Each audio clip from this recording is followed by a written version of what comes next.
Muchas bendiciones en esta mañana. Siempre es un privilegio el poder efectivamente descansar en la obra de Cristo, en la obra terminada de Él a nuestro favor. Y esa obra terminada incluye provisión para toda nuestra vida, para esta vida actual, esta vida en la cual efectivamente tenemos que todavía luchar con las circunstancias de la vida, pruebas, dificultades, tentaciones, cualquier cosa.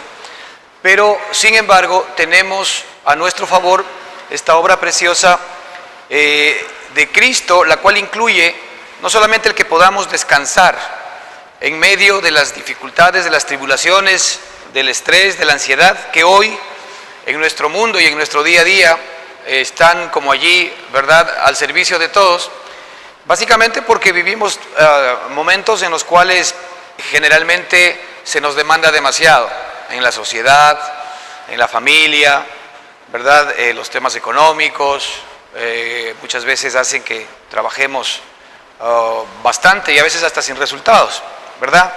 Y de allí es que es importante el que nosotros entendamos que la fórmula o la forma como Dios ha determinado las cosas es en esta nueva vida que tenemos con Él, que Él se convierta en el todo y en todos y cada uno de nosotros, que Él se convierta realmente en el proveedor. En la vida espiritual, ¿verdad?, hay una diferencia respecto de la vida en la carne. En la vida carnal nosotros nos esforzamos, trabajamos, luchamos, planificamos y le pedimos a Dios que nos ayude, ¿sí? Pero en la vida espiritual nosotros simplemente dependemos. Cuando la Escritura habla, por ejemplo, en el libro de Gálatas, de las obras de la carne y la manifestación del Espíritu, eso es lo que sucede justamente. Cuando nosotros hablamos de la carne, siempre la carne obra. La carne dice qué tengo que hacer, ¿sí? Pero cuando hablamos del Espíritu, el Espíritu simplemente se manifiesta, expresa, ¿no es cierto? Por eso es que la Escritura dice que las obras de la carne son lo que nosotros hacemos. Y ahí pone una lista de cosas que normalmente son excesos de la carne, pero también las obras de la carne son hacer cosas buenas, ¿sí? Las cosas buenas fuera del Espíritu, ¿ok? Cosas buenas fuera del Espíritu. Pero sin embargo la Escritura cuando habla del Espíritu dice, pero la manifestación del Espíritu, fíjese, ya no son obras. Es que ¿cómo es en la vida espiritual y en el nuevo hombre? Cristo se manifiesta a través de nuestra vida. El carácter de Cristo se comienza a manifestar a través de cada uno de nosotros. El amor, el gozo, la paz, la paciencia, la bondad, la benignidad, la templanza, la fe, el dominio propio, la justicia, la santidad, todo esto son manifestaciones de Cristo. Y de allí que en la nueva criatura, como somos hijos de Dios, nosotros lo que hoy estamos llamados es a manifestar todo lo que Él es. Por eso la Escritura nos dice que ahora nosotros debemos ser hijos de luz, o que nosotros debemos irradiar luz, o debemos dejar que la luz de Cristo sea la que se exprese y se manifieste en cada uno de nosotros. Y esto se logra en la medida en que nosotros estamos conectados a la raíz. Mire qué importante es en esta parábola de Cristo cuando habla de los pámpanos. Nosotros dice que somos los pámpanos. Es interesante ver que el pámpano, ¿verdad?, tiene una función dentro del arbusto de las uvas. ¿Cuál es la función del pámpano? ¿Sí? Es expresar la gloria más alta de la vid. ¿Cuál es la gloria de la vid? Las uvas, el fruto. Y fíjese que nosotros somos el pámpano y de donde sale verdaderamente la uva es del pámpano. Nosotros somos el pámpano. ¿De dónde van a salir los frutos? De nosotros. Es decir, el Señor nos ha puesto a nosotros para que en esta perspectiva de la vid nosotros seamos los que tengamos que llevar el fruto. O sea, es una tremenda bendición. Porque de la parte, ¿no es cierto?, de la vid, nosotros lo que hacemos es mostrar la gloria de la vid. ¿Cuál es la gloria de la vid? El fruto, las uvas. Y así mismo es con Cristo. Nosotros hemos sido puestos para mostrar la gloria de Dios. ¿Cuál es la gloria de Dios? Jesucristo, la vida de Él. Esa es la gloria de Dios.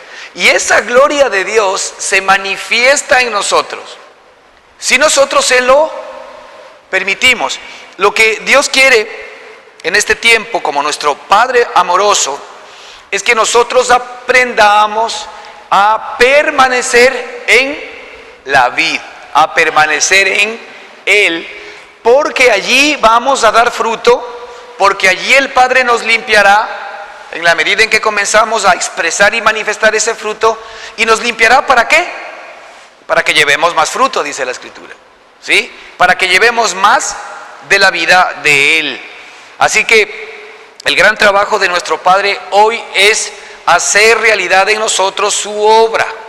Él nos ha hecho nacer de nuevo.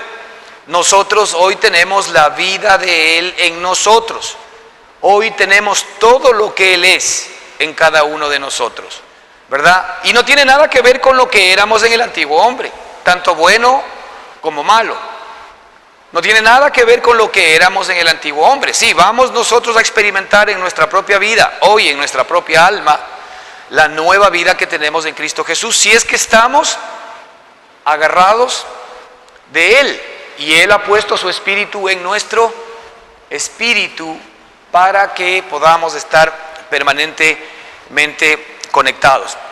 En el Salmo 23 estamos estudiando justamente, ¿verdad?, toda esta provisión maravillosa que nuestro Padre nos ha dado a todos y cada uno de nosotros. ¿Para qué? Para que podamos disfrutar de todo lo que Él nos ha dado. Ahora, esta es una lección que tenemos que ir aprendiendo paulatinamente. Aprender a disfrutar, aprender a recibir, aprender a ejercer nuestra capacidad de ser hechos hijos de Dios. Esto es muy importante que entendamos. A ti se te ha dado el poder para ser hecho hijo de Dios, pero ese poder hay que utilizarlo, hay que hacerlo valer. Es decir, tú ya eres hijo de Dios. Ese poder, el poder que tú tienes ahora, es el que el Señor quiere que se levante en tu propia vida. Y veíamos en el Salmo 23, ¿verdad?, que es tan maravilloso cuando el Señor nos dice que Jehová es nuestro pastor, es nuestro papá. Más ahora, porque en este entonces, ¿verdad?, todavía Cristo no había venido. Y ahora podemos decir que Jehová es nuestro Padre, ¿verdad? Y que nada nos faltará. Es decir, esto no puede ser simplemente una idea o un decir.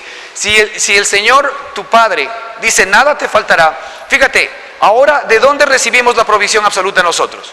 ¿De nuestro esfuerzo? ¿De nuestro trabajo?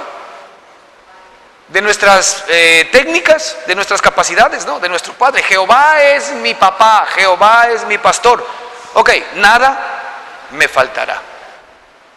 Esa es la posición que nosotros debemos tener en Cristo. ¿Cómo somos capaces de ver esto? Solamente cuando estamos conectados en el Espíritu. Cuando no estamos en el Espíritu, siempre nos vamos a echar una mirada a nosotros mismos, nuevamente, y vamos a intentar darle una mano a Dios para que las cosas que me hacen falta vengan. Entonces ahí es que yo trabajo independientemente de Dios, simplemente pidiéndole a Él que me ayude. Eso es lo que sucede mucho en el ambiente religioso. Nosotros somos los que definimos la hoja de ruta de nuestra propia vida. Nosotros planificamos nuestra vida y nuestro futuro. Y lo que hacemos con Dios o con nuestro Padre es que simple y sencillamente nos ayude, que simple y sencillamente nos bendiga para poder alcanzar aquellas cosas que nosotros de alguna manera nos hemos propuesto. Así que Jehová es mi pastor y en esta nueva relación nada me faltará. Este es un derecho que Dios te ha dado a ti, porque como Él no es escaso, los escasos hoy somos ¿quiénes? Nosotros. Entonces Él tiene provisión para toda circunstancia y situación en nuestra propia vida.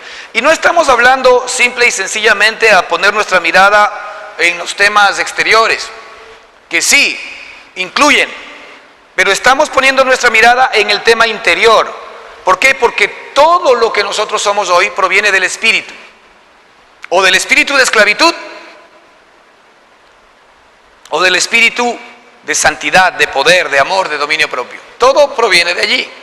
Es decir, todo lo que yo viva en mi ser exterior tiene que ver básicamente con en quién o con quién estoy conectado directamente en mi espíritu. Así que lo que el alma y el cuerpo hacen o viven no es más que una consecuencia de lo que está pasando en mi espíritu. De ahí que la clave de la vida del hombre y de la vida cristiana, si le queremos ver así, ¿qué es? ¿Qué parte del ser humano? el Espíritu. Por eso es que el Señor habla de que Él busca adoradores que le adoren en espíritu, sino que claro, nosotros como no estamos un poco habituados, tenemos que ir descubriendo lo que es el Espíritu, porque nosotros mucho confundimos el Espíritu con el alma. Confundimos mucho, y no, el espíritu y el alma son temas distintos, como el cuerpo y el alma son distintos, el espíritu y el alma también son distintos. Así que hemos visto que el propósito del Señor en el versículo 2 es hacernos descansar. Sí, en lugares de delicados pastos me hará descansar. Eso es lo que Él ya ha provisto para ti en este tiempo. La palabra clave aquí es descanso. Él quiere que descanses. Sí, de hecho hay versos que hemos visto en donde el Señor dice: venid a mí todos los que estéis trabajados y cargados, y yo qué haré. Ya, o sea, el propósito de Dios para ti es que tú vivas el descanso de la nueva persona. Si Cristo descansa, Dios descansa, Dios reposa, ¿sí? Y en el versículo 3, efectivamente, cuando estamos conectados en ese reposo, mira, ¿qué es lo que pasa? Confortará mi alma, es como consecuencia. Si tú quieres estar estable en tu alma, tú quieres que tu alma tenga equilibrio, tú quieres tener contentamiento y que las cosas estén bien, pues eso tiene que ver con una relación interior, no con los temas exteriores. La paz que da el mundo es distinta de la paz que da Dios, porque la paz que da el mundo está basada en cómo están las circunstancias externas en mi vida, mientras que la paz que da Dios tiene que ver directamente con la obra que Él ha provisto para mí.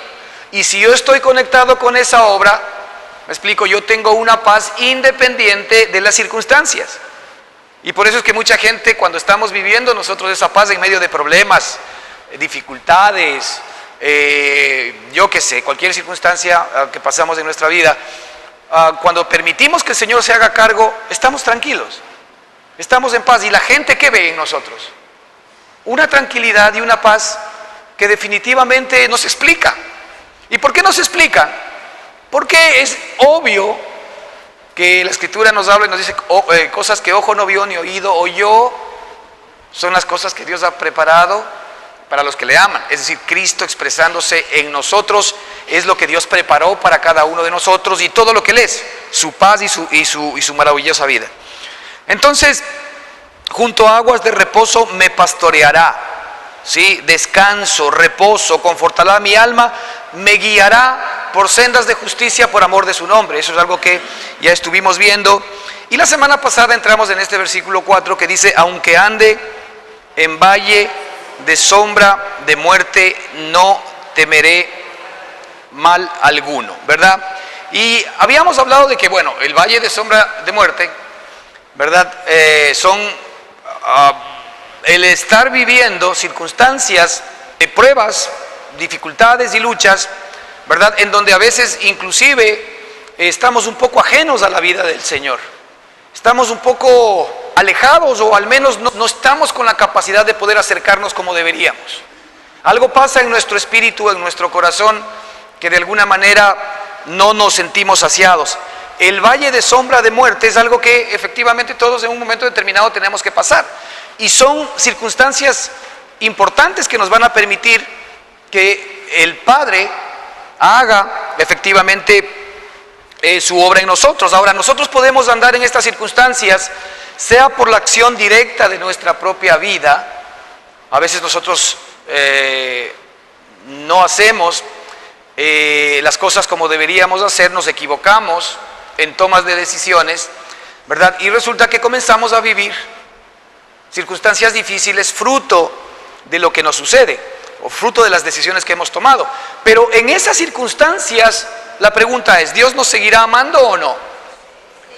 ¿Sí? Lo triste para nosotros es que muchas veces nosotros ponemos nuestra mirada más que en el amor de Dios en aquellas circunstancias, en su furor, en el que si es que efectivamente yo soy culpable de lo que me está sucediendo porque no he hecho las cosas como se deben, yo debería normalmente más bien esperar que nuestro Padre esté resentido, esté molesto o se aleje de nosotros, o simple y sencillamente ya nos vea como caso perdido. Es evidente que Dios no va a perder ningún caso, y no perdió ninguno, ¿no es cierto? y no va a perder a ninguno de sus hijos más allá de las propias circunstancias. Entonces, veíamos la semana pasada de que, fíjese, mientras nosotros muchas veces vamos en contracorriente, ¿sí? Él está proveyendo, porque su esencia es proveer. Mas Dios muestra su amor para con nosotros, que siendo aún pecadores, ¿qué pasó? Cristo murió por nosotros. Eso nos dice este versículo. Es decir, en lugar del Señor estarse preocupando de nuestro castigo, ¿de qué se estaba preocupando Él? De nuestra salvación. Así es como siempre Dios va a actuar. La esencia de Dios es amor, ¿sí?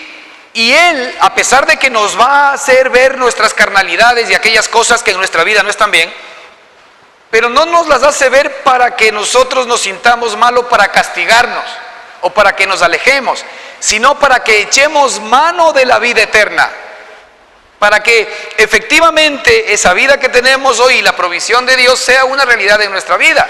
El Señor muestra mi incapacidad, el Señor muestra mi carencia, el Señor muestra normalmente, ¿verdad?, áreas en las cuales simple y sencillamente yo no puedo conmigo mismo. Para eso es que el Señor permite estos temas de la carne. ¿Pero para qué será? Para aplastarnos y decir, ¿ahora qué hago? No, es ahora qué yo he hecho para que efectivamente tú puedas tener provisión para vivir distintas circunstancias de las que estás viviendo, con la provisión, con la mano, con el poder y con la salvación de Dios.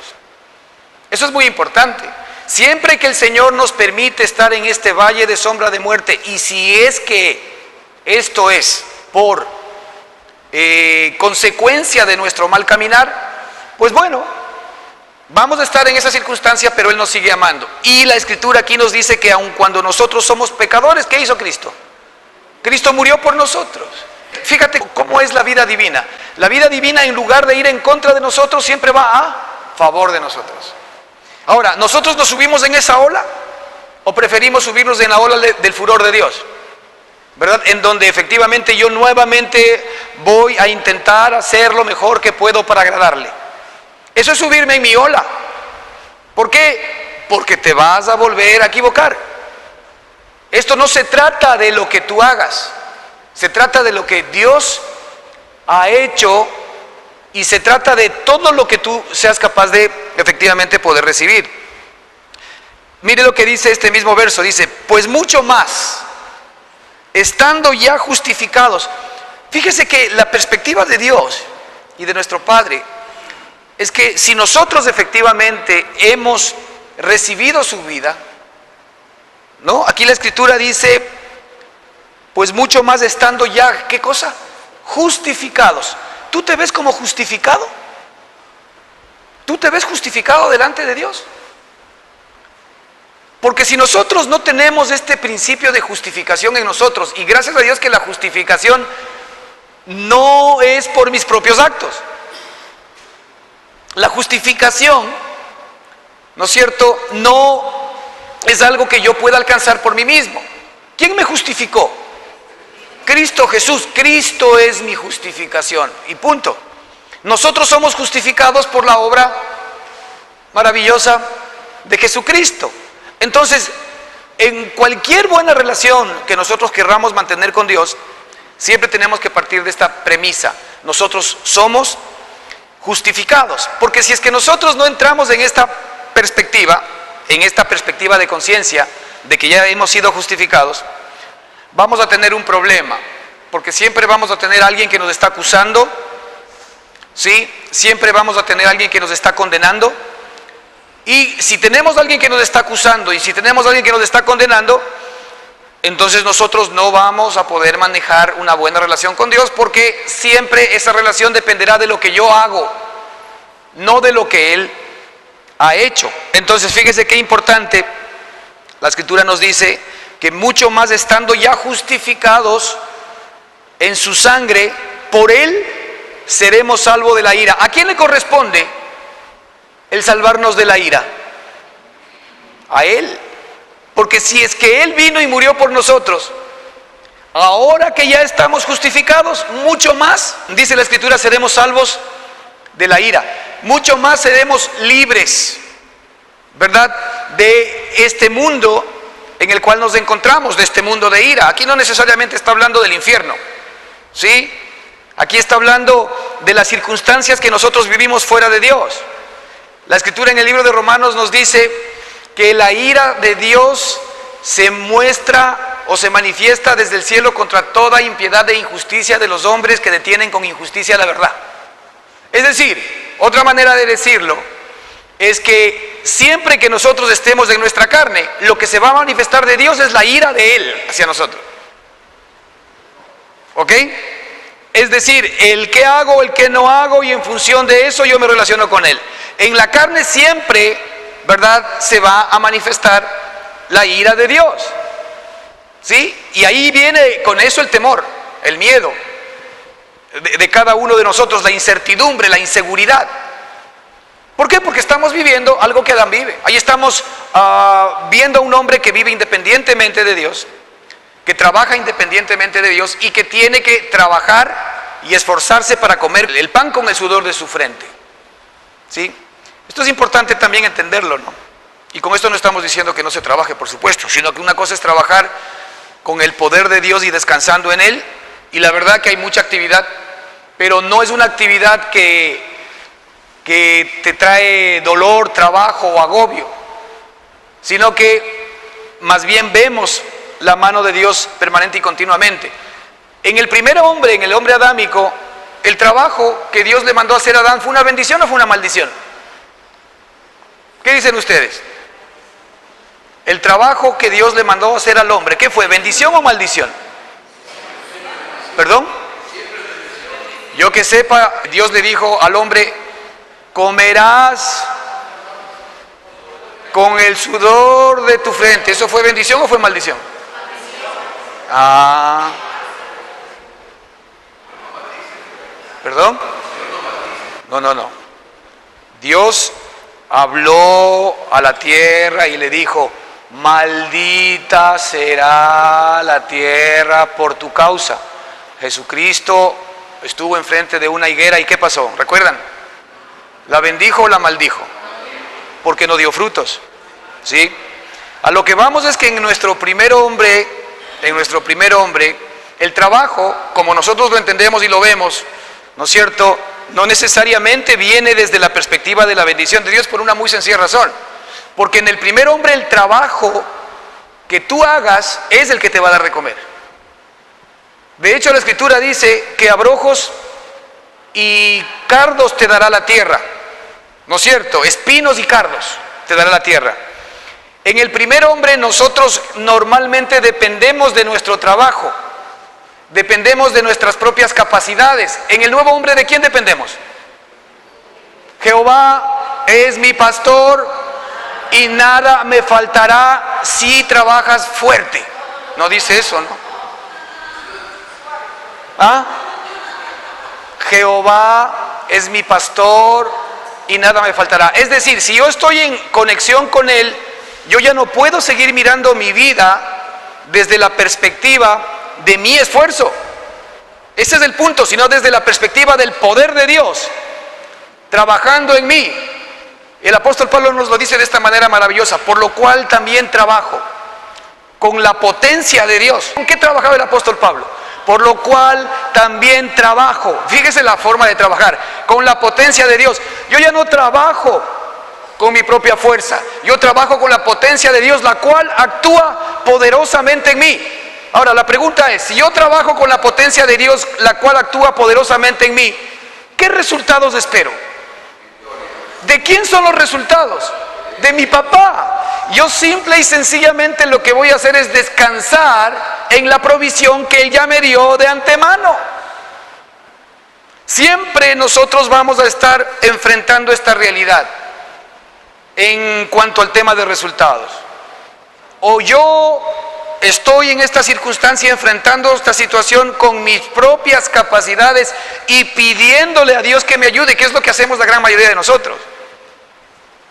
Normalmente nosotros hacemos los planes, determinamos la hoja de ruta y eso lo ponemos en oración, ¿o no es así? Y la pregunta es: ¿y esos serán los planes de Dios para mí? El plan máximo de Dios para mi vida es que Cristo se levante en mí y que todas las cosas juntamente con Él me sean añadidas. Mas buscad primeramente el reino de Dios y su justicia. Esa es la parte que a nosotros nos corresponde. Ya no ganarte el pan con el sudor de tu frente, porque el Señor dice: mas primeramente buscad el reino de Dios y su justicia. ¿Y qué pasa con el resto? Y todas las demás cosas, eso incluye todo, ¿verdad? Todas las demás cosas nos serán añadidas. Entonces tenemos ahí un potencial para desarrollarnos con el poder de Dios. No hemos echado todavía mano de la vida eterna nosotros, o sea, estamos aprendiendo, o el Señor está llevándonos a que echemos mano de esa vida que hoy te pertenece. Eso es echar mano de la vida eterna, de esa vida poderosa que está en ti. Esa vida, ¿verdad?, que hace milagros, esa vida que abre mares, esa vida que mueve montañas, esa vida que levanta muertos. Esa vida está en ti. Esa vida no estamos todavía nosotros experimentándola. ¿Por qué será? Porque obviamente no nos estamos enfocando, más primeramente buscad, ¿qué cosa? El reino de Dios y su justicia. ¿En dónde está ese reino ahora en nosotros? ¿Qué dice? Está en nuestro espíritu. ¿Sí? Esa es la parte del ser humano que tenemos que entender. Ese espíritu es nuestro cielo. Por ejemplo, cuando el libro de Efesios capítulo 1 nos dice: bendito el Dios y Padre de nuestro Señor Jesucristo, que nos ha bendecido con toda bendición espiritual en los lugares celestes. ¿En dónde nos ha bendecido en los lugares celestes? ¿En dónde están los lugares celestes dentro de nosotros? ¿En Marte? Los lugares celestes son tu espíritu. Allí es donde está estacionado el poder de Dios. Por esto es que ahora la palabra Emmanuel es una realidad en nuestra vida, porque Emmanuel es Dios con nosotros y también es Dios en nosotros. Ahora, si Dios está contigo, Él está esperando que vengas permanentemente. ¿A dónde? Al lugar santísimo. ¿Cuál será el lugar santísimo en nuestro templo? El Espíritu. Ahí es donde nosotros venimos al lugar santísimo. De hecho, Hebreos nos dice que podemos venir confiadamente al trono de la gracia. Una vez al año, todo el tiempo. Antes el sumo sacerdote podía entrar una vez al año al lugar santísimo, efectivamente, Israel de aquel día. Hoy en el nuevo Israel que somos nosotros, podemos entrar confiadamente cuantas veces queramos. Es una posición que Dios nos ha dado a nosotros para que la podamos vivir. Así que, bueno, hermanos, si ya estamos justificados, dice: por Él seremos salvos. ¿Por quién seremos salvos? Por Él, por Cristo seremos salvos. Por Cristo seremos lavados, seremos limpiados. Por Cristo hemos sido redimidos. Salvación tiene que ver con liberación. Por Él seremos librados, que viene a ser lo mismo, librados de cualquier circunstancia y de cualquier situación en la que nos encontremos. Mire lo que dice Romanos 5, 8, 10 en la misma idea. Dice: porque si siendo enemigos, fíjese la posición, cómo Dios siempre va en contracorriente con nosotros. Cuando nosotros éramos enemigos, en nuestra vida carnal, ¿qué se debería esperar con un enemigo? Evidentemente yo voy a seguir en una posición de enemistad y ojalá no le vaya bien y ojalá le pase esto o lo otro, ¿no? Pero dice: pero si siendo enemigos fuimos, ¿qué cosa? Reconciliados con Dios por la muerte de su Hijo, mucho más, estando reconciliados, seremos salvos por su vida. Aquí lo que Dios está diciendo es: yo ya hice la obra más importante a favor de ustedes, que fue la salvación, y están justificados. Ahora, ¿qué obra le queda? Ahora la obra que le queda a Él es hacernos salvos por su vida. ¿Cómo Él nos libra ahora? ¿Por su vida o por mi vida? Por su vida. Por su vida nosotros vamos a encontrar libertad. Por su vida nosotros vamos a encontrar salvación. por su vida nosotros vamos a encontrar poder, por su vida vamos a encontrar provisión. Entonces este es un tema de entender esta realidad para que escojamos. ¿Cómo tú hoy estás enfrentando la circunstancia que estás viviendo? ¿Con tu vida o con su vida? Tú escoges. Hoy tú tienes la capacidad de poder escoger. O yo sigo haciendo las cosas conforme a lo que entiendo que debo hacer, o simplemente me conecto con el Señor para que Él viva en mí esa circunstancia y yo pueda vivir juntamente con Él esa situación. Mire, esto es algo maravilloso.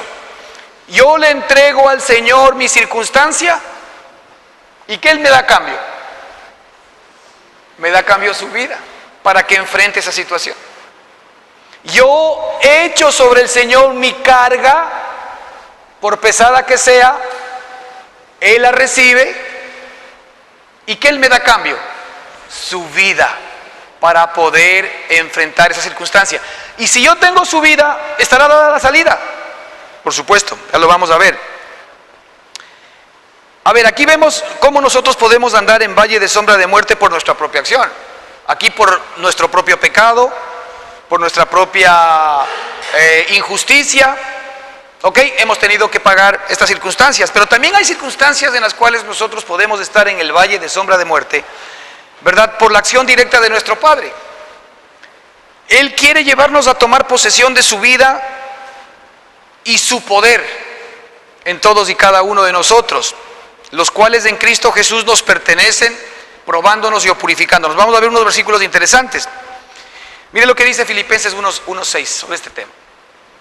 Dice, estando persuadido de esto, que el que comenzó en vosotros la buena obra. ¿Quién fue el que comenzó en nosotros la buena obra? Él, ¿verdad? Él comenzó en nosotros la buena obra. Dice, la perfeccionará hasta el día de Jesucristo. Ahora, Él va a perfeccionar la obra que Él comenzó. ¿Qué comenzó en nosotros? Bueno, nos hizo nacer de nuevo.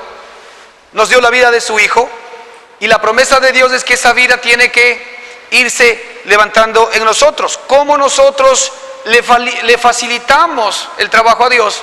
Poniéndonos evidentemente en sus manos y permitiéndole que Él haga el trabajo en nosotros. Él efectivamente la obra buena que comenzó la va a perfeccionar hasta el día de Jesucristo. Esto del día de Jesucristo tiene que ver hasta que, entre otras cosas, con la idea de que hasta que la vida de Jesucristo se levante en mí y esté perfectamente definida. Hasta que la vida de Jesucristo. Ese es también el día de Jesucristo. Como hoy, ¿no es cierto?, estamos en el día de ¿quién? Estamos en el día de Adán, ¿no? La palabra cuando habla de día habla de temporada también. Habla de ciclos. Hoy estamos en el día de Adán. ¿Por qué estamos en el día de Adán? Porque vemos a Adán. Vemos el poder que Adán tiene. Vemos las capacidades del hombre adámico todavía, ¿o no es así? ¿De qué está gobernado el mundo ahora? Del hombre natural al que conocemos. Y por eso mucho de esa naturaleza está todavía en nosotros, ¿sí o no? Ok, pero ahora ¿qué estamos comenzando nosotros a vivir? Ahora estamos comenzando a recibir esta nueva vida. Estamos comenzando a conocer a nuestro Padre efectivamente en otra dimensión. Así que la obra que Él comenzó en nosotros, Él mismo la va a perfeccionar. Ese es un compromiso del Padre para tu vida. Ese es un compromiso del Padre para tu vida. Mira lo que dice aquí en 1 Corintios 10:13. No os ha sobrevenido ninguna tentación. Ahí póngale usted en lugar de tentación dificultad, lucha, problema, lo que quiera, ¿no?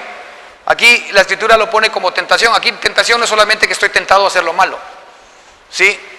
Pero fíjese lo que dice la Escritura. No os ha sobrevenido ninguna tentación que no sea humana, pero fiel es Dios, que no os dejará ser tentados más de lo que podéis resistir, sino que dará también juntamente con la tentación, ¿qué cosa? La salida. Primero, ¿Quién es el que permite que nosotros tengamos que vivir la circunstancia que estamos viviendo? Él la está permitiendo.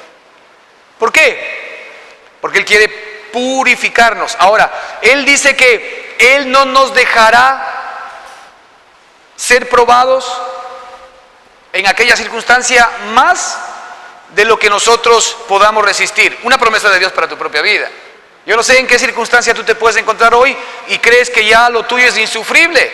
Aquí dice la Escritura, no os ha sobrevenido ninguna tentación, dificultad, problema que no sea humano.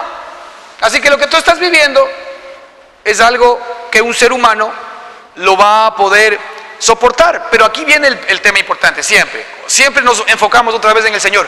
Pero fiel es Dios. ¿Por qué aquí la fidelidad de Dios es importante en medio de las pruebas? Pero fiel es Dios. ¿Por qué será en medio de las circunstancias, en cualquier situación en la que te encuentres, importante la fidelidad de Dios? Porque fiel es Dios, pero fiel es Dios, ¿verdad? Que no os dejará ser probados, ser tentados, estar enfrentando tal dificultad, más de lo que podéis resistir. ¿Sí? Más de lo que podéis resistir. Ahora, ¿qué será que el Señor está de alguna manera poniendo una especie de sacos de arena en nuestra espalda a ver hasta cuándo resistimos? No, ¿verdad? O sea, no es la idea. La idea es que aquí el Señor, ¿qué está haciendo con nosotros? Nos está limpiando.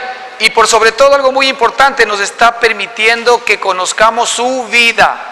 Porque aquí dice, fiel es el Señor que no os dejará ser tentados más de lo que podéis resistir, sino que juntamente con la prueba, Jehová es mi pastor, nada me faltará, sino que juntamente con la prueba nos dará la salida. Fíjate, juntamente con la tentación, con la prueba nos dará la salida para que podáis soportar. Es decir, ya hay una salida divina dada de antemano, eso ya lo hemos estado mirando. Jehová es mi pastor, nada me faltará. ¿Qué nos dice Efesios 2:10? Que somos hechura suya, creados en Cristo Jesús para buenas obras, las cuales Dios preparó de antemano para que caminemos en ellas. Estas salidas que Dios nos da son las obras que Dios preparó de antemano para que caminemos en ellas. Las salidas que Dios nos da, y ahí es donde viene la palabra, pero fiel es Dios. No solamente que no me va a dejar en el fango, no me va a dejar en el valle de sombra de muerte. Fiel es Dios. ¿Por qué? Soy su hijo, ¿verdad? Sino que juntamente con la prueba, ¿qué Él ha prometido? Que incluso la prueba va a ser algo soportable por mí, más allá de que pueda ser una prueba complicada. Pero no va a permitir que te sobrevenga una prueba más allá de lo que tú puedas soportar. Pero lo maravilloso, y es la fidelidad de Dios, es que juntamente con la prueba nos da la salida. Ahora, ¿esto es aplicable a cualquier cosa, a cualquier circunstancia de tu vida, sí o no? Es aplicable. ¿La estás recibiendo? Es decir, tú ya has recibido y estás confiando en tu Padre de que efectivamente Él ya te ha dado la salida. Así es cuando tiene sentido el verso, Jehová es mi pastor y nada me faltará.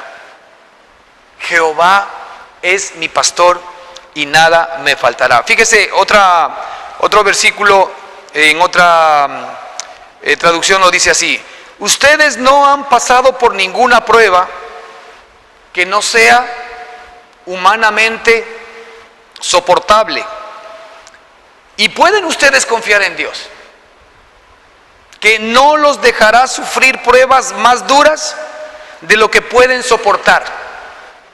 Por el contrario, cuando llegue la prueba, Dios les dará también la manera de salir de ella para que puedan soportarla, porque es Dios. para que eso suceda en mi propia vida. Esto es algo que te corresponde a ti como hijo. Esto es algo que Dios te ha dado. Tú ya tienes las salidas de tu padre, tú tienes el poder de tu padre para poder enfrentar las circunstancias. Ahora, ¿en dónde vamos a recibir esos beneficios? En el Espíritu. La única manera es en el Espíritu. Si nosotros efectivamente no caminamos en el Espíritu, no necesariamente vamos a ver estas salidas, a pesar de que están allí. Mire lo que dice Santiago 1:3-5, cuando el Señor permite efectivamente que andemos en el valle de sombra de muerte. Dice, sabiendo que la prueba de vuestra fe, que es lo que estamos viendo arriba, ¿qué produce? Sabiendo que la prueba de vuestra fe produce paciencia.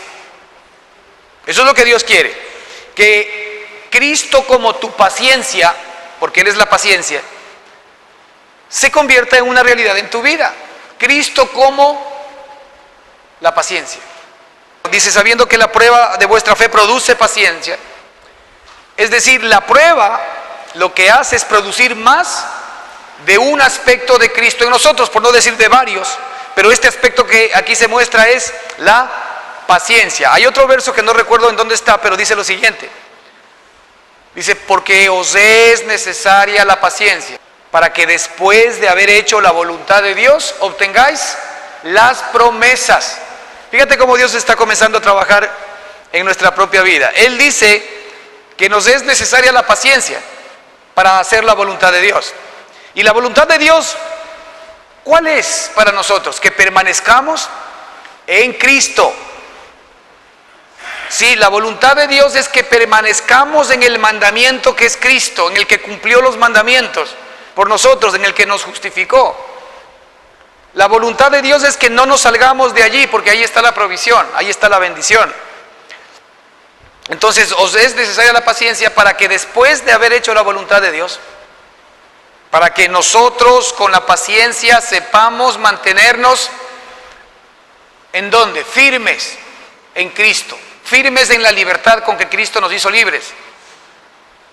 Es necesaria la paciencia para mantenernos permanentemente allí, para que después de haber hecho la voluntad de Dios con esa paciencia, ¿qué pasa? A consecuencia obtengamos las promesas.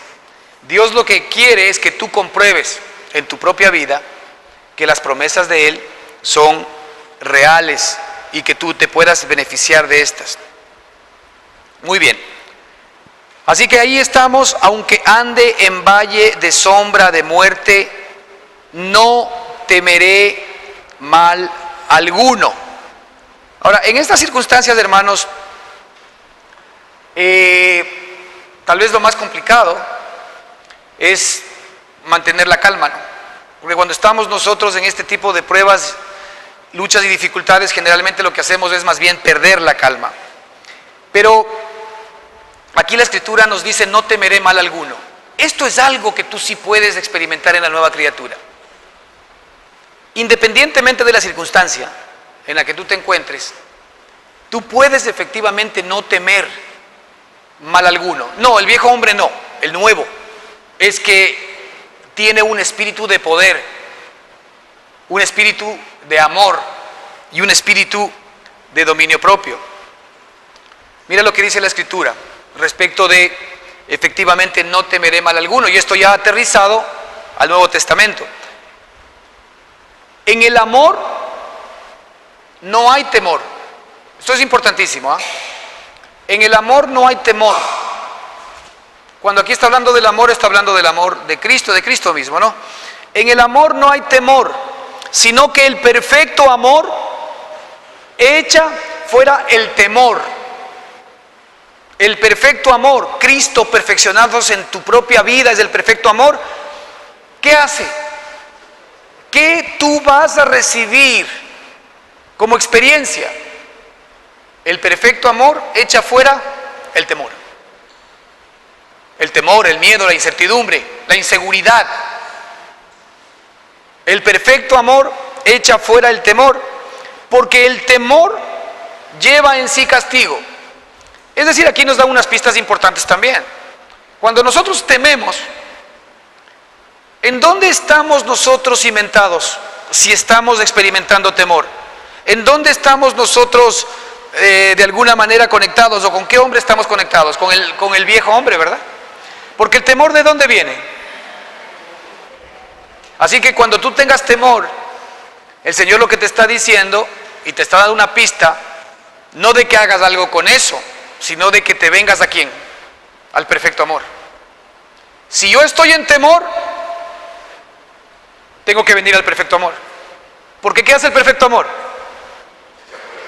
¿No les ha pasado?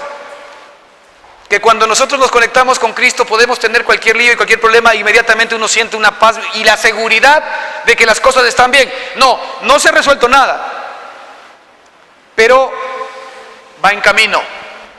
Porque como mi Padre está comenzando a trabajar en mi espíritu y esa paz me viene a mi alma, ¿quién está trabajando? Él. Y si está trabajando desde adentro, la pregunta es, ¿tocará afuera? Obvio.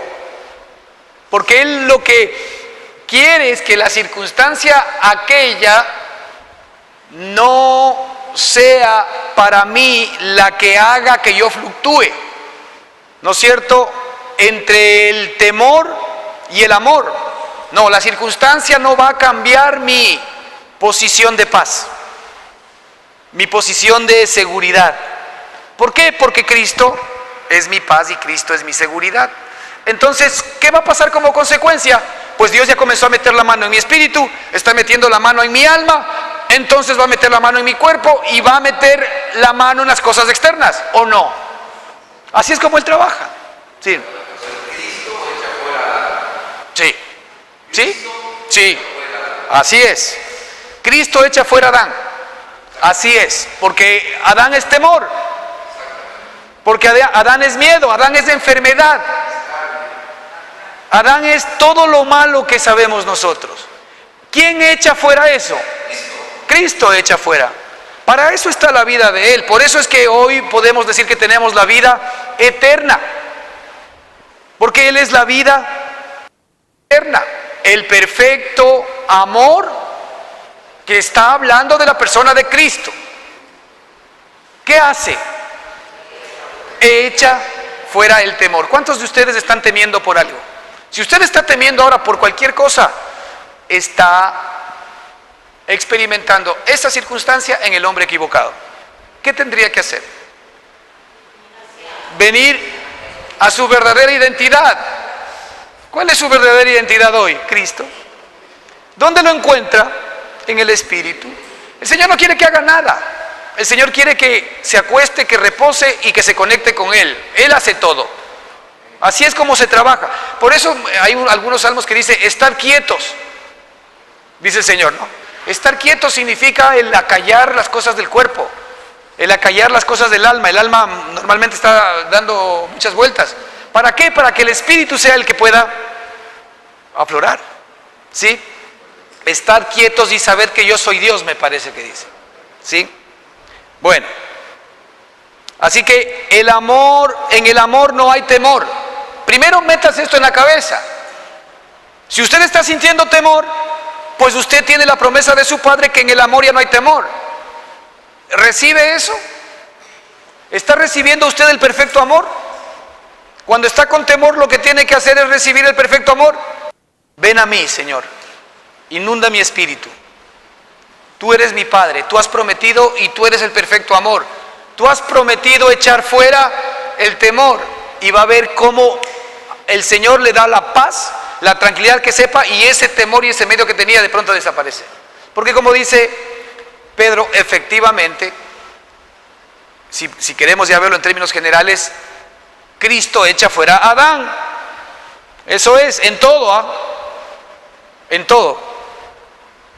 Mire, en el amor no hay temor, sino que el perfecto amor echa fuera el temor, porque el temor lleva en sí castigo. ¿Adán lleva castigo en sí? Adán siempre está acusado. Adán siempre está acusado, Adán siempre está condenado. Siempre está esperando castigo. Claro, porque en el viejo hombre sí hay castigo. Ahora, en el viejo hombre hay un castigo que ya Cristo lo pagó. Ya Cristo lo subsanó. Cristo se llevó nuestros problemas, nuestras luchas, nuestros pecados a la cruz del Calvario. Entonces, porque el temor lleva en sí castigo. ¿De dónde que el que teme? Fíjese qué interesante. Por eso es importante que estas son pistas para nuestra vida.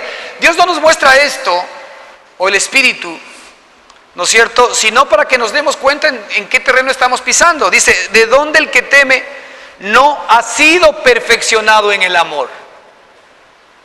El que teme no ha sido perfeccionado. Otra manera es, el que teme el amor de Dios, que es de Cristo, no está siendo perfeccionado en ti. A ver, la pregunta es, ¿por qué no estás recibiendo el perfecto amor como debes? Esa es la conclusión de Dios para tu vida. Es decir, si Cristo no está siendo perfeccionado en ti, no es porque Dios no lo quiera, sino porque algo está deteniendo ese perfeccionamiento de Cristo en tu vida, y normalmente ese algo es mi decisión de tomar el control de la situación y hacer las cosas a mi propia manera y no tomar la provisión de Dios. No te olvides que en el nuevo hombre, ¿cómo funciona la cosa? Todo es provisión de Dios. Jehová es mi pastor, nada me faltará. Bueno, todo es provisión de Dios. En la nueva criatura es distinto. Tiene uno que ir a buscar la provisión en donde papá ya tiene definida para nosotros. Vuelvo y repito, el hijo pródigo. Esto es un versículo maravilloso. Hay unos versículos tremendos que nos hacen ver cosas maravillosas. El hijo pródigo, ¿dónde encontró provisión? Bueno, él tuvo provisión cuando estaba en la casa del padre, ¿sí o no? Sí. ¿Se aburrió de la casa del padre y le pidió al padre que le dé lo que le correspondía? ¿El padre se lo dio? Sí. ¿Él fue y vivió fuera perdidamente y vivió escasez de hambre? Sí. ¿A dónde regresó a buscar la provisión? Se le acabaron sus líos, porque llegó donde papá, a pesar de que no se merecía, hombre adámico. ¿Qué le dijo el papá? Sí, tiene razón, mijito, no te mereces. No, nada. Se fue corriendo a apretarle el cuello y llorar. Y dijo, mi hijo muerto era, y he aquí ha resucitado, así que báñenle, pónganle en una túnica nueva, denle un anillo, perfúmenlo. Todo esto es efectivamente lo que Cristo es. Así es como el Señor hace con nosotros. Yo llego al Espíritu y el Señor me lava, me limpia, me pone guapo, me pone el anillo, me hace otra vez su hijo y me da la provisión. ¿Y qué dice? Le hagamos fiesta. Vamos a matar el mejor cabrito. Vamos a matar el mejor cabrito. ¿Por qué? Porque Dios se goza, nuestro Padre se goza en proveer para sus hijos. Nuestro Padre se goza en proveer para sus hijos. Mire lo que dice aquí en el Salmo 103, que esto es maravilloso. Misericordioso, este es el corazón de nuestro Padre. Este es el corazón de nuestro Padre. Primero, misericordioso y clemente es nuestro papá, es Jehová. Misericordioso. Las misericordias de Él son nuevas cada día, son frescas. Todo lo que Él, ¿verdad?, pone en la mesa de nosotros es fresco, no es de ayer, es de hoy. Misericordioso y clemente es Jehová. Mire cómo es Él es lento para la ira. ¿Nosotros en Adán somos lentos para la ira? No, pues somos más bien rápidos. Somos violentos para enojarnos, para molestarnos, ¿sí? Pero no, fíjese una condición del nuevo hombre, porque todo lo que el Padre es somos nosotros, ¿no? En el nuevo hombre nosotros somos lentos para la ira. Así que usted le puede decir al nuevo hombre lento. ¿Pero para qué? Lento para la ira. Es decir, usted ya le puede estar echando piedras. Y veíamos a Jesús, ¿no? ¿Usted cuándo le vio a Jesús que perdió la cabeza? En las peores condiciones, que Él pudo haber sido muy duro. Lento para la ira. ¿Qué pasó en el templo cuando botó las mesas y todo? ¿Qué dice usted? ¿A qué se refiere? Se refiere a que cuando Él entra a usted, Él lo que hace es echar fuera todo lo que no es Él. A eso se refiere. Así es como Él actúa. Si yo le permito que Él entre, Él echa fuera todo. Él echa fuera el temor, echa el miedo, la corrupción, todo lo que pueda haber en el corazón. Esa es la idea.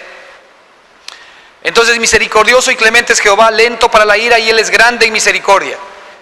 Mire, no contenderá para siempre, ni para siempre guardará el enojo. No ha hecho con nosotros conforme a nuestras iniquidades. Eso no es maravilloso.